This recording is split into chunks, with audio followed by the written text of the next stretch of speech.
तुम्हाला पण आवडतो ना पोह्यांचा चिवडा, तर मलासुद्धा खूप आवडतो, म्हणून मी आज तुमच्याशी रेसिपी शेअर करते. तर इथं जे आपण कांदा पोह्यासाठी पोहे घेतो तेच पोहे घ्यायचे, स्वच्छ निवडून चाळून घ्यायचे. एका कढईमध्ये छान असे कुरकुरीत होईपर्यंत मंद आचेवरती पोहे भाजून घ्यायचे. त्याच कढईमध्ये 2 चमचे तेल टाकायचं.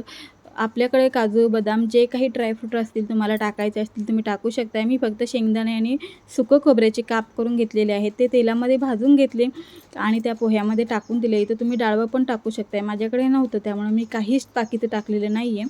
उरलेल्या तेलामध्ये मी 1 चमचा जिरं टाकले. त्यामध्ये 5 ते 6 कढीपत्त्याची पानं आणि 5 ते 6 हिरव्या मिरच्या मी उभ्या कट करून घेतल्या होत्या. त्या मिरच्या चांगल्या भाजल्यानंतर त्याच्यामध्ये 1 चमचा हळद टाकलेली आहे आणि मग भाजलेले पोहे, शेंगदाणे आणि खोबरं त्यामध्ये टाकलं. चवीनुसार वरून मीठ टाकलं. 1 चमचा साखर टाकली आणि व्यवस्थित मिक्स करून घेतलं बारीक गॅसवरती. सोबतच मी चहा घेतला. चहासोबत हे पोह्यांचा चिवडा खूप छान लागतो. तुम्ही पण नक्की ट्राय करा. तुम्हालाही नक्कीच आवडेल. फक्त तेल कमी वापरा म्हणजे आपल्याला हेल्थ